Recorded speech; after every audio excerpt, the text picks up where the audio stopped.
Hey, Yay! cheers. Cheers. I'm unemployed. We have a lot of catching up to do. Okay, can I just say it feels so good to be back just with intention, like doing hustle and flow. For those of you who are tuning in and have been listening, maybe you noticed that there were a couple weeks there where we did not release an episode. And we will tell you why, but before we do, we have to address the pandemic. This is an issue. This is a pandemic. Like never, ever, ever has the world been impacted at this level. Like we are seriously, truly all in this together. But the media, I think, has blown it so out of proportion. And I feel like it wouldn't be like this if the media hadn't blown it up like so much. Because think about all of the other illnesses that are out there and things that spread, like the flu, you know what I mean? And people die, it's way more people die from the flu than they do of corona. And I'm not minimizing corona. I'm just saying that the media has blown this up. And so I think it's just so important to distance yourself a little bit from watching the news and everything, because like you do want to stay informed, but you want to make sure that you're getting the right information. And there's so much misinformation out there, and all of that consumption is just going to cause anxiety and stress, and then that will create true dis-ease in your body. And now more than ever, we need to keep our immunity high. We need to be filling up with positive energy and good intentions, and be saying affirmations and proclaiming, I am healthy, I am well, I am abundant, everything always works out for me. Like these are the things that we need to be doing. We need to be like reinforcing positive energy, positive habits. And it's just, I feel like it's going way out of proportion, all the way to the point where our economy is completely shut down and people are losing their jobs, like me. Oh, yep. Do you want to talk about that now? Sure. So I can't even believe it. You can't believe that I got a job, or you can't believe that I got fired from said job? Both. Actually, when Heidi told me she got a job, I was like, oh. I was happy for you though. You're so supportive. Thank you. I really was, because I know it came at the perfect time, and you never like know like what God's plan is and like things that just work out. And this totally was one of those things. It was. And, but definitely like that happened at the same time I was in LA. My stuff got stolen. All this stuff happened. And so like the high that Hustle and Flow was at, like, I know. Like, went down, which made me sad, but like everything happens for a reason, and like we're back at it now. So that makes me happy too. So it's funny because we had just released a podcast episode where Kesley talked about how she needed a job, she needed ways to make money, and I convinced her to not get a job. Keep going. I convinced Kesley to not get a job because, Kesley, you are such a good photographer. You are such a good content creator. You are like, there are no doubts in my mind about your abilities. I know that you're going to create something amazing. And so my whole thing was, why take away from the momentum that you have and go waitress or go like, do you know what I mean? Or like something unrelated. 12 hours waiting tables, bartending, whatever, with something that's not even related to what you want to do. Right. So that was why I said, don't get that job, go all in on what you're doing. Yeah. I got offered a job for a company called Mindbody. Maybe some of you who are watching or listening to this have heard of Mindbody. It is a really cool app. It's a consumer app. So I like to, compare it to, and they didn't like that I compared it this way, but I like to compare it to like Groupon or ClassPass. Those are direct competitors right there. So it's like you will go on the app and you will select like, I need a beauty service, or like a integrative health, or like I need to find a fitness studio or a kickboxing studio or a yoga class near me. And it'll pull up all these local studios and like special offers, and it gets you into the studio. And so anyways, it was a sales position that was very in line with like my core values. This company is so freaking cool. Like they have really cool core values. They take care of their employees. I was getting health benefits. I'm 26 years old. I pay for my own health insurance. So this was very appealing to me.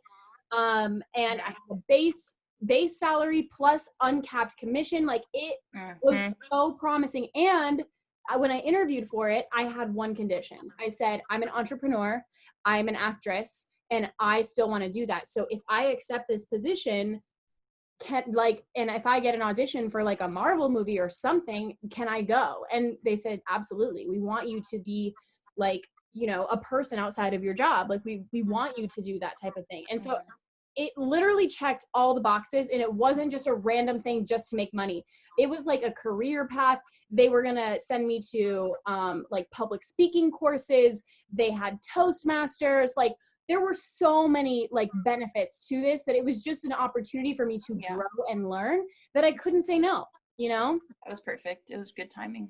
So I took the job and it was great. They literally played ping pong in the office, basketball, like making sales. And I was there for 2 or 3 weeks.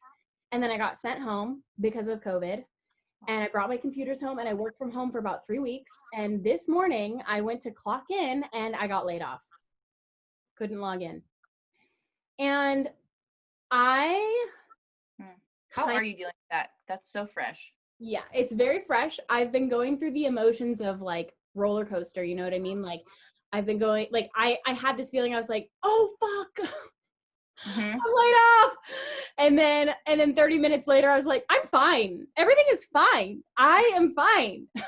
Me, I'm good. I am amazing. I am talented. I am an entrepreneur. I will figure it out.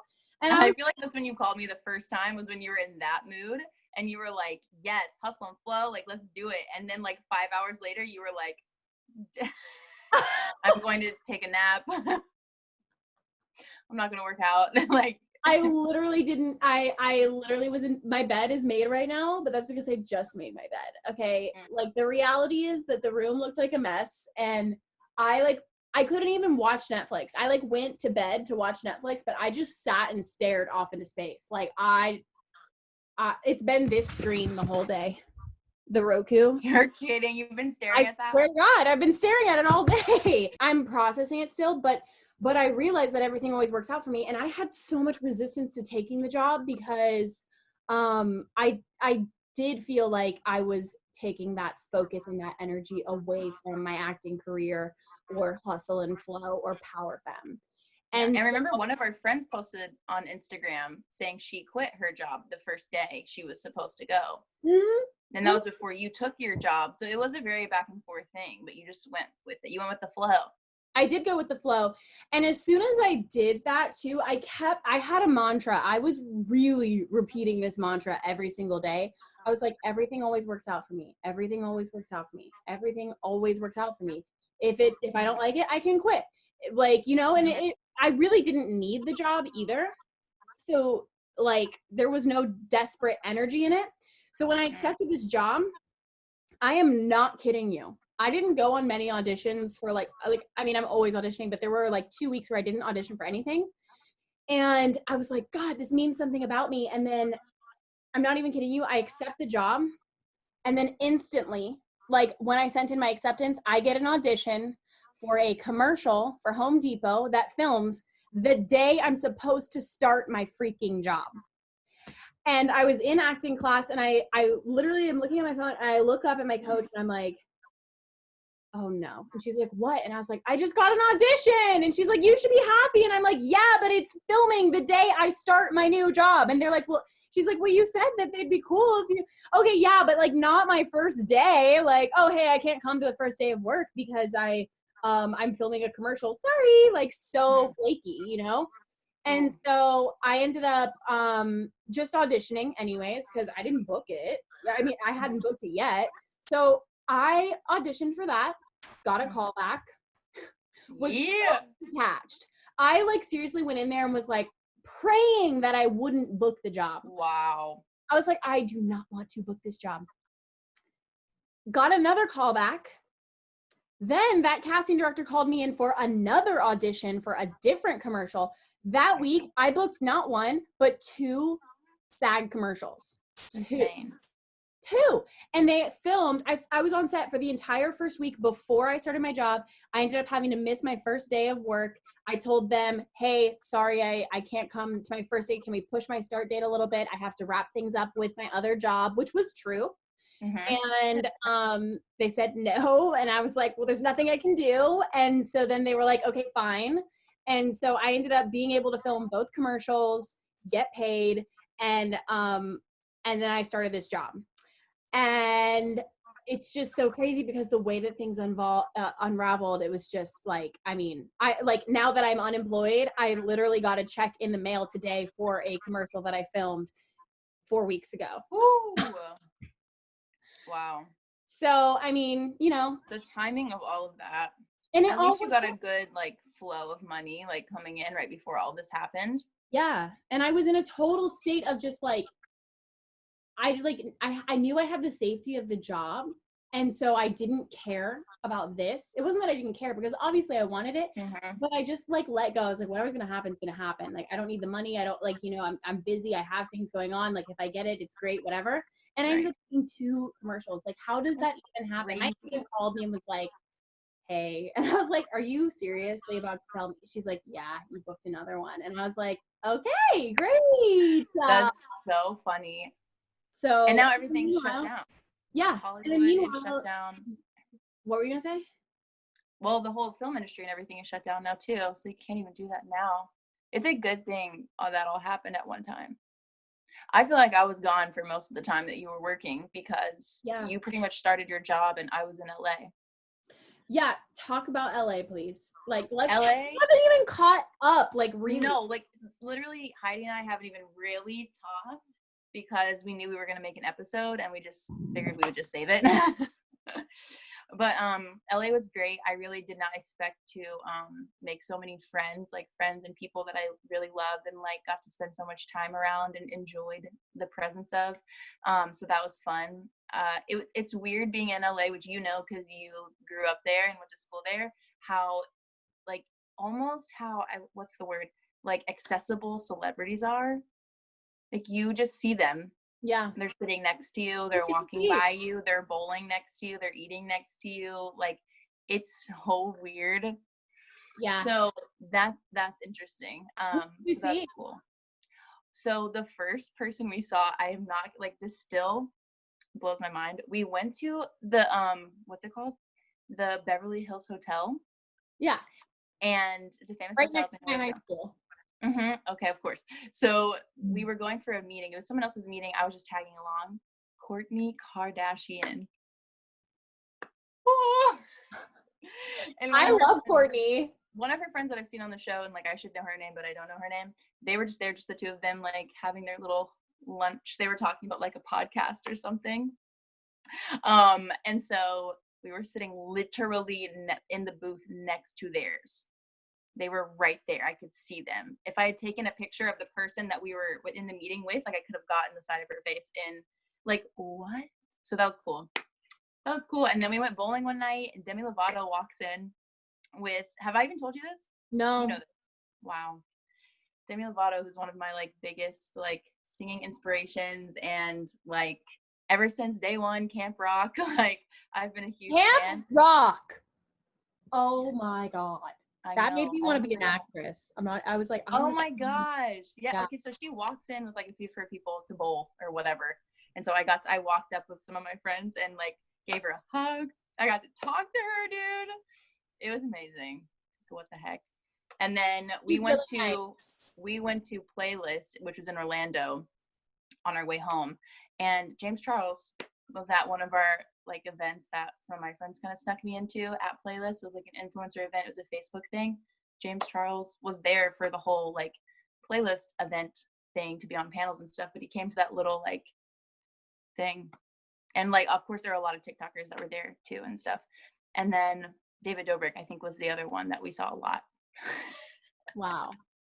Yeah. It's just like, what? Like, yeah. You see these people all the time and then all of a sudden they're just like right there in front of you and it's just like, oh. So one time, right when I moved to LA, like I'm not even kidding you, I think I went to Beverly Hills High School. and I was going there for maybe 2 weeks at this time. And I had no friends. I had one friend. Her name was Sarah Pollock. And I had her phone number, but I remember I was walking around Beverly Hills like by myself kind of thing. And it was after school and I got lost and I didn't know where I was. And so I remember I called Sarah and I was like, I don't know where I am right now. And I had a flip phone. I didn't have like a nice like GPS. Like I didn't have any of that. This was 2009. I had a flip phone. And I was walking and I remember just like looking around and I think she didn't answer. So I closed my phone and then I opened back up to text and I see a large group of people standing in front of me, like at a light.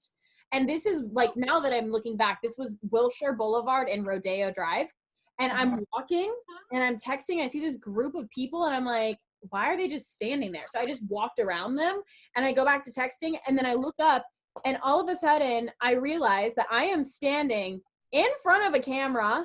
They are filming the hills and I literally stopped and I looked at the people behind the camera and to my right, and Heidi Montag and Spencer Pratt's sister are sitting right here at a table and they are having lunch. And the guy behind the camera was like, keep going, keep going, keep going. And I was like, oh my God. And I just kept walking. I literally walked onto the set of, what was that show even called? I forget. But I don't know who those people are. The Hills or something?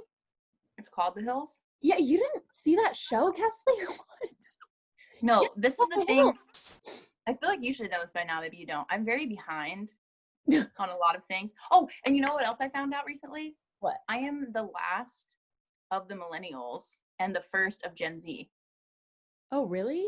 Mm-hmm. So you're Gen Z and I'm a millennial? I have crossed. Well, I'm both. I'm a mix. I'm a mixture. That's or whatever. Yeah, but yeah, there's like a lot of things that I didn't grow up with for some reason. I was just a little behind the times. Sheltered. Yes, I was sheltered. It was on MTV. That's another way you can go. But anyway, LA was really fun, and I got to make a lot of content. I grew a lot on TikTok. We met. It's just crazy some of the stuff that started happening near the end of the trip. Of course, there's like we just started getting invited to more things, like whether it was an Instagram event or a Facebook event or a creator house. There's so many creator houses now, and we got invited to be in a creator house. What is a creator house? Hold on.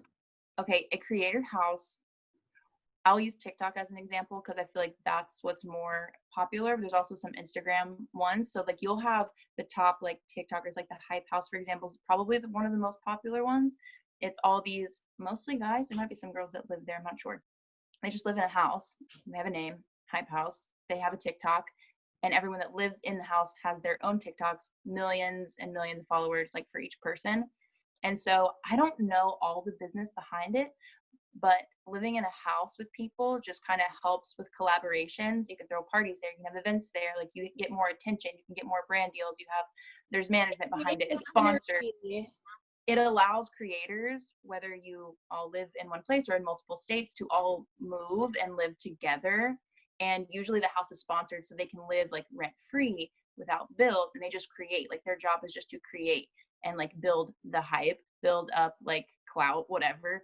And yeah, that's the idea behind it. There might be more like business terms to use. I don't really know, but we got invited to be in one that was more of an Instagram heavy. Like there were girls and guys living in the house that had a lot of Instagram followers, and they were trying to get me and two of my friends. I mean, I wasn't there. It was one of my friends who like passed it on, like got me into. They wanted us to be in the house too because of TikTok. They wanted to have like TikTokers in the house. So that was cool. It's just fun to like be with friends, and I feel so thankful to be with friends that they are doing so much, and I'm just a beginner more so at it, and they're just like bringing me along. So I got to like see so many things that somebody, if I were to just do it on my own, like I wouldn't get to meet certain people or do certain things. So that was cool. Yeah, so that was really cool. And then of course, it was near the end of the trip when Ace's car got broken into. They smashed the window and took my bag. Okay, and tell us literally, like, walk me through when you found out, like, what happened. Like, what were you doing when someone was like, somebody broke into your car? Oh, okay. We were with a group of people, which is nice. but we had let one of our friends park the car, so we didn't actually park it. And so I'm wondering if Ace and I had parked the car, if we wouldn't have parked in like a sketchy place, because it was definitely sketchy. It's like a road that's literally known for like crime. Where was it? They parked, I don't remember, because I don't remember, but it was in, I don't know where it is, but do you know what Dolls Kill is? It's a clothing brand there. Anyway, it's like right down the street from that store, like a little ways. But I have no idea where we were. But they parked the car and we went to an event, and it's a Range Rover. So it's in a sketchy place and it's a really nice car. And so we came back at like 10:30 at night. Ace got in the driver's seat, didn't even notice that the window was shattered. I'm walking up, we have friends with us, and I feel bad, but I was just like saying every cuss word. I was like, shit, no, because I knew they took my backpack. And I had so much stuff in my backpack because every single day we would leave our house from Santa Clarita, which was like 30 minutes, 40 minutes from LA. And we'd go stay in LA all day, almost all night, and then drive back. So I'd take my makeup, my laptop, my camera, my hard drives, my cash, my wallet, my phone. Did I say my makeup? My hairbrush, like clothes, like everything I could fit into my backpack. How much money was in that backpack? Like valuable wise?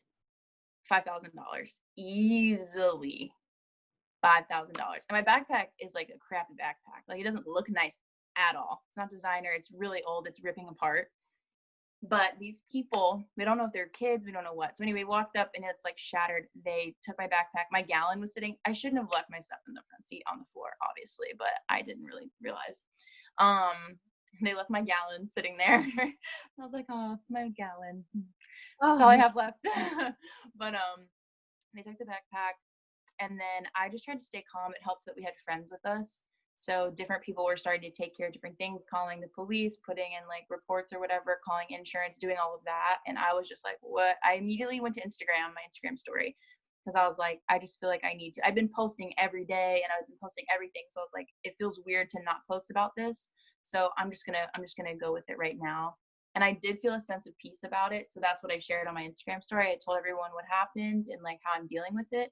And then I was praying a lot, like, Lord, like, please just give me some of it back, or just help me to stay calm, or like, I trust you fully with this. Like, so many things were on my hard drive. Like, I didn't back anything up. Like, it's literally from 2017 or 2018 until this day. Like, it had all of our podcast episodes that were edited and not edited, all of our photos, all of our videos, stuff from our wedding were on there. Like, every photo that I had taken of anyone and of any trip, all my travel photos, like, there was so much on that hard drive. That was the most important thing to me, like the most sentimental. There's like a sweatshirt in there that it was my mom's, and I had like had it and loved that sweatshirt so much was in there. So like the sentimental things that you can't replace, like that's what makes you start to feel sick, especially when I didn't realize what was all in my backpack. And so it just seemed like every like 5 minutes I was realizing, crap, like my AirPods are in there. Crap, I had 3 pairs of sunglasses in there, like my blue light. Like, I just started remembering things. I'm like, shoot, like $100 cash is in the front pocket because I just got paid for a shoot. Like, what the heck? And the photos are gone. So and then you can't, yeah, so you got paid. Yeah, and the photos were in there because they were on the card in my camera. So I'm like, I don't have the photos, and I didn't even, it's like, I spent all day shooting and like all these photos are gone. So wait, you got paid $100 and you were supposed to give the photos to the person. So the $100 and the photos were stolen, and did you have to pay her back her $100? Well, I would have had to. So I'm like, crap, like I lost 100, like literally I'm gonna have. So anyway, I also had another girl's stuff on there that had paid me, and I hadn't delivered hers yet either, and she paid more than 100. So like, I was thinking I was gonna have to pay her back too. So it just sucked. So I just tried to stay calm for the most part. Once I started to just accept that it's out of my control, that's all you can do. So then I just went home. I just tried to chill. We hung out with friends. We just continued on with our night that night. Like, there was nothing we could do. We knew the police weren't gonna like do anything. So I just tried to forget about it and move on. And the next day at 12, like at noon, somebody called me, texted me, DM'd me saying, call me ASAP. I think I have your backpack. And I was like, what? Like, Yeah. I freaked out, called them so fast. They were like, hey, like my trash can was tipped over, so I went to go pick it up and your backpack was in there. So I opened the front pocket and my business cards from our Hustle and Flow event from our New Year's Eve, our, what's it called? What are the boards called? Vision board party. Yeah. Those cards were in there. I never have business cards, and I don't even know why I brought those, but I had them all in there. So I had my social media, my phone number, and everything. So they pulled it out. They saw that my $100 of cash were in there. These people did not even check my front pocket. My AirPods were in there. My cash was in there. These business cards were in there. I had my phone and wallet, so like they didn't get that stuff. But they were looking through it. They looked at my Instagram. They watched my story. They saw that I was like a nice person, like that I was a real person, that my stuff was stolen. Oh my God. I know. And this person ends up being a millionaire. And they had 3 surveillance cameras that like caught the people like throwing my backpack away. We didn't get their license plates. We couldn't see their faces. So whatever. But they caught the whole thing on camera. Sent us their address, told us when to like pick up the bag. We went. They took my laptop and they took my camera and they took all the like sunglasses and like blue light glasses that I had in there, which it's all really expensive stuff, but it's replaceable. But my hard drive, they did not take my hard drive, which I feel like hard drives are expensive. So I just, it's like $600. Yeah, and it's like a 4 terabyte like hard drive. So it's like nice expensive one. They didn't take it. I don't know. I do not like God. That is God. Yeah. So I immediately locked my laptop. Like I think the night it got stolen, I locked it so they couldn't get into it at least, so they couldn't steal any of my information. That was like what I was worried about. And of course, I loved my camera, and there was a card on there full of photos. But to at least one of the people that had paid me, I had already put on my hard drive, so I had those photos. And then I got my cash back, so I was able to pay the other girl back, and it didn't lose any money on it. So, but it still sucked. But the fact that the next day in LA, my stuff was stolen and returned to me in less than 24 hours, and no police were involved. It was just like, it's gone, now it's back. That was God. That was God. It was the craziest roller coaster my mind had ever had to go on.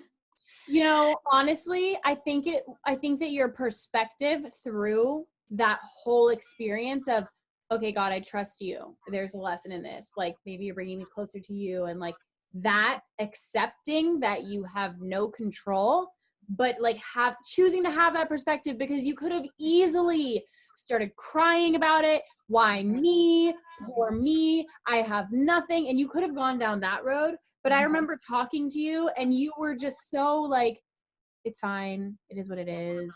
Mm-hmm. I prayed about it. It's good. Like that was a choice that you made. Mm-hmm. And I think that that's a lesson that people can learn from. Like you can look at any circumstance in life and say, why me? But you can also remember that like life is happening for you, not to you. Yeah. Always. And you might not see that until 5 years from now, 24 hours from now. Right. But like that was literally a wink from God being like, I got you. It was so good. And it was a good feeling to just like, to get so much back, to get the important things back, and to be like, thank you, God. And also to be able to say like, I'm glad I still honored him through the time when I thought there was like the whole why me thing. Like I could have complained and I could have been really horrible about it. And the fact that it made me feel good. Like, okay, like me and God together, we got this, it's okay. And I just felt good. It felt so much better to go through it with positivity than negativity. So, and I feel like too, like the whole, like behind, like the whole idea behind Hustle and Flow is like, you always do what you can, do as much as you can, and you just go one way until, you can't anymore. And then you just go with the flow. Yes. And you don't have an option. You don't need to keep fighting when there's too much resistance or when things are out of your control. You have to go with the flow. You have to trust nature, trust the universe, trust God, and just go with the flow. And so it was a very small scale situation, but like I definitely learned a lot from it. And I had literally told someone like a few days or 2 days before my stuff was stolen, I said, You know, it's weird. I feel like I'm hiding behind photography for some reason, and I really should be singing because that's what I've always been doing my whole life. I really like it, but I feel like I'm not good enough and I'm not a good writer and I'm not that good of a singer, so I don't do it as much. And I'm using photography to like get me in and give myself importance when really my real value is that I'm a singer and a songwriter and I can do it. And like I'm hiding behind this, and literally my laptop and my camera are gone. The two things I need to do photography, I don't need them to do singing. And I'm just like, or to do music or whatever, like that kind of even set my whole life on a new path. And I feel like on the path I'm supposed to be on and not be so distracted. But at the time when I was doing photography, I think it was the right thing to do. It's So happening for you. now it's just time to focus on singing, like do that. Yes, it's time for you to focus on singing and hustle and flow. Yes. And it's time for me to also focus on hustle and flow and speaking and coaching and just going all in, double down on these things, you know? Yeah. So I really love everything you're saying about a perspective and you know, like realizing like we got this. Me and God, we got this. And like if you're listening to this and if you've been furloughed or if you've been laid off or if you have no money in your bank account or if you're sick or if you know somebody who's sick, don't worry, like you got this. And I think that obviously you were so grateful for like it like took you down a little bit, like you were like, okay, well, I'm still grateful that at least I have the things that can't be replaced. Like I'm so grateful for these things. And it's like all of us, you know, think about how extra we were living before COVID-19 like had us in shelter. Like I myself, I was paying like hundreds of dollars that I didn't even realize was being charged out of my bank account for the last year. Like I've been paying $50 a month for DocuSign every single month. And I never used DocuSign. That was one thing. Like I went through my bank account and I was like, I don't need this. I don't need this. I don't need this. I am so grateful to have a roof over my head. Josh and I almost went and got an apartment. We would have moved 2 weeks ago into an apartment because we both had just gotten jobs. And thank God we didn't do it because I just got laid off, you know? And like, I don't know how it's all going to work out, but I know that God has gotten me this far and that I'm super blessed and I'm more blessed than others. And I'm like, I know people don't have a roof over their head. I know people have rent they have to pay. I know people are getting laid off. I know people don't have money for food. Like I know. And so to be in gratitude is just such a blessing. And I think that if you can shift your perspective, if you're listening to this, you can shift your perspective and think about what you are grateful for. That is where you need to stay. And just build on that. And don't tune into the noise or the negativity. It's so easy to like listen to that voice inside of you that is telling you that everything is wrong or the world is messed up or whatever, you know, like. You said something earlier today. I think it was like sometimes like the most creativity comes from desperation. Is that what you said? I said desperation breeds creativity. Yes. Yeah. That's been true for me. When you're desperate, like some of the most desperate times of my life, I have come up with some of the best ideas. And when you're not desperate, like desperate energy is not good energy to have, honestly. Like when it comes to going to an audition or pursuing any type of career, or dating even, you don't want that like desperate energy. And I've been actually thinking a lot about like my relationship with like life and the universe as if I'm dating. I don't want to show up as this desperate person, right? I want to show up as this whole perfect and complete, confident, sure that everything is going to work out for me. And this is a whole podcast for another episode, like on intention versus wanting, because wanting creates more wanting, whereas intending creates the experience and it gives off a totally different energy. But when you are desperate, you are forced to think on your feet. Like you are forced to do whatever it takes to survive. It's survival. And I think that is very important, you know, it's needed, you know, like nobody who's made it to the top or has been super successful got there easily. They had to learn lessons and apply those lessons and grow.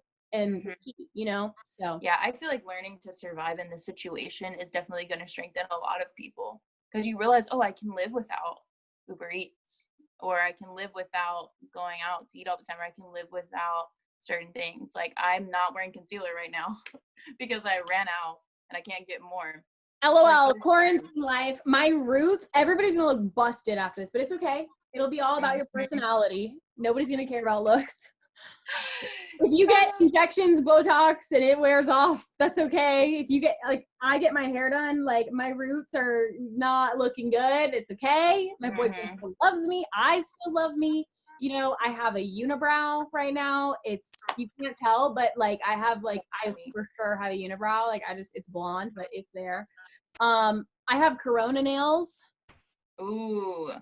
My nails pretty much always look like Corona this. nails! Oh my gosh. So, you know, it's like we have things, but I'm so grateful, you know, like I'm so grateful. So, you know, I think that the key is just to stay grateful, stay committed to your self-love practice. Let's work on routines. Let's like get up every single day. This too shall pass. And are you going to be ready when it's gone, when it's past? Or are you going to be like, oh crap, life is normal again. I got to like get back on my health and mental routines. Like, no, you need to be using this time wisely, like transition, like go with the flow. Like the universe is slowing down. Especially since there is a virus going around, like you need to stay healthy because you need to build your immune system up. So it's really not a time to be lazy and not get enough sleep or just be literally just being lazy. Because if you're like sleeping too much, sleeping and staying up, then you're just eating whatever. You're eating pizza a lot. We had pizza last night. I ate so much last night. It's like you don't want to breed those bad habits, and then you won't be healthy. You won't be able to fight off stuff. You have to stay healthy. You guys, biggest hack ever. I've been working with all my clients. We make our own TRX. TRX costs like $130 on Amazon. It's like a rope. It's really amazing. If you have a TRX, you literally don't need a gym. But you hang a bed sheet, and if you hang a bed sheet and you have it like you have two handles, kind of like you can do so many different exercises. You can do exercises. So I'll share that with you, Kesley. But you should do a video of that. I'll post it on our Instagram story. I'll show you what we've been doing. So stay tuned for that. And then also download the Runkeeper app. It is so inspiring. So many of my girls have been saying like, oh, I never would have called myself a runner, but I enjoy running. Like I never thought I would say that. And I feel the same way. Runkeeper, it's free. It's on the Apple store or whatever. I think Samsung has it too. And it's like the best app. It gets you to run outside. It's so inspiring. There's a person who's like in your ear telling you got this. Like it's amazing. Oh, wow. That's really nice. Ace came over. She's one of the only people that comes over because she just lives pretty much by herself. So she comes over and teaches us bar. She's been teaching us bar because she's a bar class instructor. So she came over today and we like went to the tennis court at my apartment complex. There was no one out there. So we just did bar out there. That's awesome. And that was our workout. So yeah, you guys stay sane, you know, take care of your mental health, take care of your physical health, prioritize it. Don't just take care of it. And, you know, we'll be here. Kesley and I intend to make more content for you guys to entertain you, to inspire you. And we are planning an event. Details are to come, but a virtual event. Yes, it'll be a virtual event. And yeah, that's pretty much it. That's the catch up. So yeah. Thanks for listening and watching. And I'm excited to keep this going. We love you so much. And until next time. Yes. Hustle and flow. Hustle and flow.